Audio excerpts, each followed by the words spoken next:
Ho ho ho! Merry Christmas! That's right, as you saw from the title and thumbnail of this video, today sorry for the stuttering. Today I'll be sharing my thoughts on Chill Out, Scooby-Doo, oh boy, and Jetsons the movie. Jane, stop this crazy thing! Yes, funny enough, before I continue on, I was originally going to watch Chill Out, Scooby-Doo, since it does take place in a snowy setting. But ever since I got a lot of cool, interesting gifts, as you saw from my community post, I decided to do like a double feature on Chill Out, Scooby-Doo and the Jetsons the movie. And it makes sense, considering how the Jetsons appeared in issue number 8 of Scooby-Doo Team Up. These characters appeared in a few Teen Titans Go episodes, like Teen Titans Go celebrating 100 years of Warner Brothers, and the intro. And both properties appeared as background cameos in Space Jam 2: A New Legacy. And they were referenced several times on Family Guy. And they appeared in the Hanna-Barbera 50th anniversary special back in 1989. Okay. First, a synopsis for Chill Out, Scooby-Doo. It's no joke, the Mystery Inc. crew really gets frozen with fright. The gang's Paris vacation derailed when Shaggy and Scooby miss their connection and accidentally end up on a skydiving expedition halfway around the world. What was supposed to be excitement in the City of Lights turns to horror in the Himalayas when the terrifying twosome comes face to frightening face with the legendary Abominable Snowman. When all are finally reunited, they can't seem to shake the beast as it spreads its icy terror. Hightailing through ancient monstrosities, navigating underground caverns, and outracing an avalanche, our heroes race to track this Mount Everest of mysteries before the creature can put them on ice forever. Okay, I promise I will stop using that scary voice. And now the synopsis for Jetsons the movie. Oops.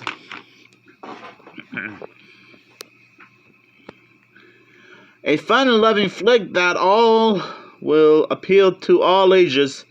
Everything works.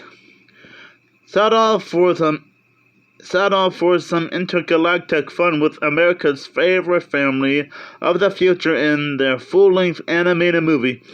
Meet George Jetson, Jane, his wife, daughter Judy, his boy Elroy, Rosie the robot, and Astro the dog.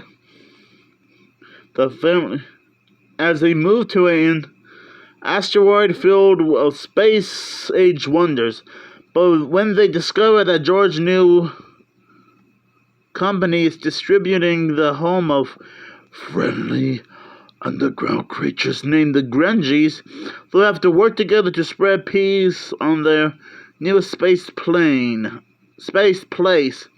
Directed by the original creators of the Jetsons, William Hanna and Joseph Barbera, and featuring the voice talents of the original George and Jane Jetson, George R. Howland, and Penny Singleton, as well as the legendary artist Mel Blanc, known as Bugs Bunny and Daffy Duck, and music from pop singer Tiffany. It's destined to be a universal hit with the whole family. I really love these movies a lot.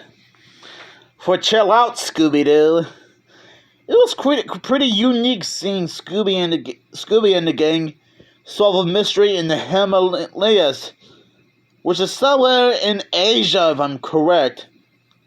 I think it's somewhere in between China and India, if I'm correct. Mystery Inc. are still recognizable for a long time, since their 55th anniversary was a few months ago.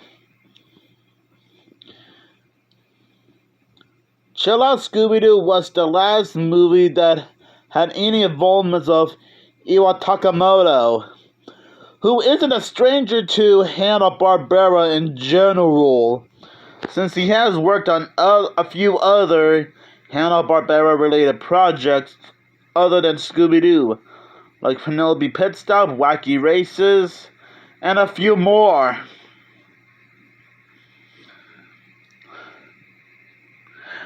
The Abominable Snowman is quite a unique villain for Mystery Inc. to face. I mean, he's not like Bumbles from Rudolph the Red-Nosed Reindeer. And this was during the What's New Scooby-Doo era. Well, another thing I like about this movie is Del Chillman making a comeback, since he first appeared in Scooby-Doo and the Loch Ness Monster. Which reminds me, I might be able to get a chance to rewatch that movie someday and share my thoughts on it, depending on what I'm doing right now. Yeah, even guess Mystery Inc. can still solve mysteries in the most chilling places on Earth. Now, as for the Jetsons movie, I find it to be pretty wholesome.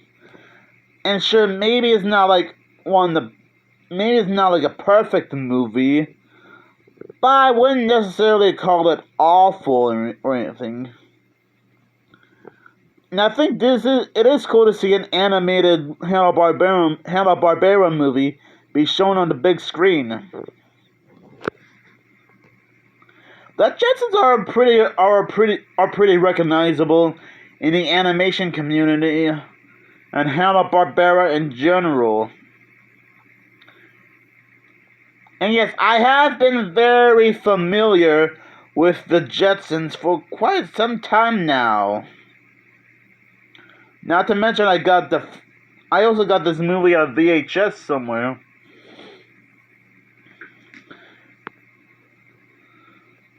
The Grunchies are so cute in this movie.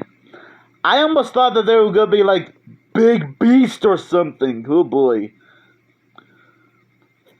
If you have seen Jetsons the movie, you will know that something strange is going on at the Space Elite's orbiting or asteroid caused by, well, I guess I already spoiled it a little bit by mentioning the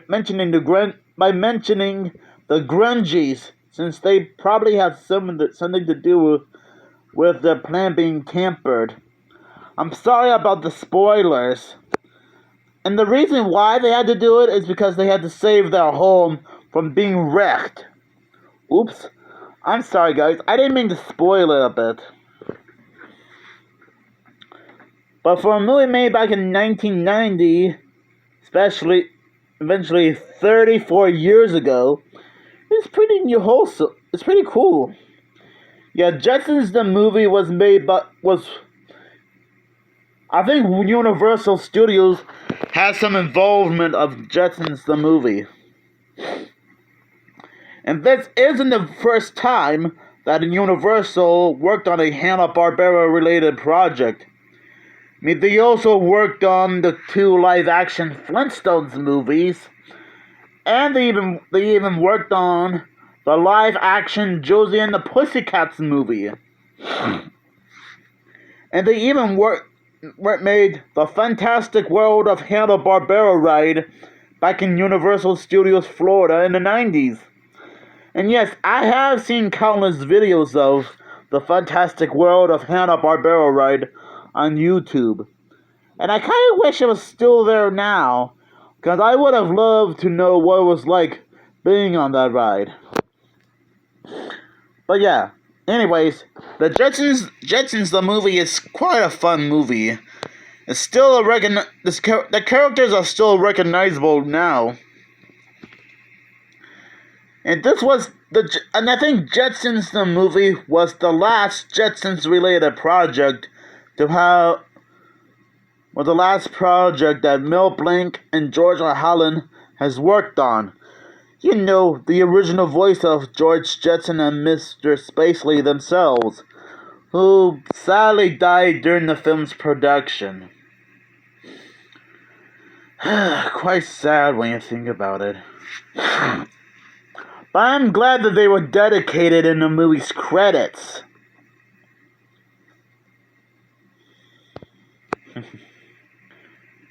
I think both of them died a year before the movie was released. Sometime around maybe 1989. If I'm correct. So yeah, in retrospect, I love Chill Out Scooby-Doo and Jetsons the movie. If you guys ever wanted to check out both of these movies in your spare time, whether you're watching these on TV or just saw various clips of these films on YouTube or saw anyone share their thoughts on them, then go right ahead.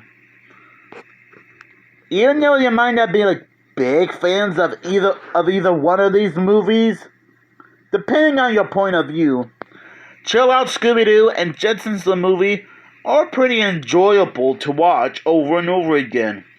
If you're fans of either one of these franchises, or Hanna-Barbera in general. And yes, if you saw my video I posted earlier today, I did mention that I was originally going to review Chill Out Scooby-Doo. But since I got the Jetsons movie and a few other interesting gifts for Christmas today, well, since it is Christmas Day, I decided to do a holiday double feature of Chill Out Scooby-Doo and Jetsons the movie. So I'm glad you guys were able to enjoy this review. And I'm sorry if this had to be a last minute change again for the second time in a row. But I did make it clear as to why I had to do this in this video, and in the previous one I uploaded hours ago. It's funny. First I decided to do a last minute update to my schedule by checking out Veggie Tales, the toy that saves Christmas, and now this. So overall, both movies are very fun and enjoyable. And if you're not a fan of either one of these and you have your own opinions on them, I won't make a big fuss over it. So for Chill Out Scooby-Doo, I'll give it 5 spooky snowmen out of 5. And for Jetsons the movie, I'll give it 4.5 asteroids out of 5. I hope you guys continue to have a great holiday weekend like me.